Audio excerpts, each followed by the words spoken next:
Awards mayudore ka chung'ol bura ma Webuye East gi Webuye West oyudo tiegruok ewi lony manyasani mag bero chenro mag pur. Yangore ni thoro mar tiego jopurgo en madhi neno ni gibero yor yuto magi. Gijiwo jodakgo mondo mi osir chenro mag weche pur e bero ngimagi kaachiel gi thiro rowere donjo e timbe mag njore. Apisa mag weche pur e kaunti ma Bungoma osingo mar siro jopur e chopo lek margi mar yudo nweng'o moromo.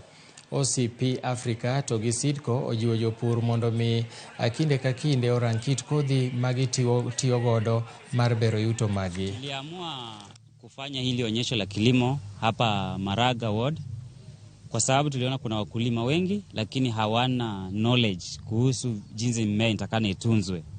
So tukaona ni vyema tuwaonyeshe hii inaitwa climate smart variety. Mbegu ambayo inaweza panda nikakupatia mazao mingi na ikafanya kwa muda kidogo na ukawa umepata mazao mingi. So kusudi letu lilikuwa tuwaonyeshe hizi mbegu ili ikapate kuwawezesha kifedha, ikapate kuempower women and youth in the society ili tukatoa hiyo umaskini katikati yetu. Ningependa siku hii ya leo kuwahimiza vijana wakakumbatie ukulima, kwamba ukulima unatusaidia tuwe na chakula na pia tuwe na pesa mfukoni.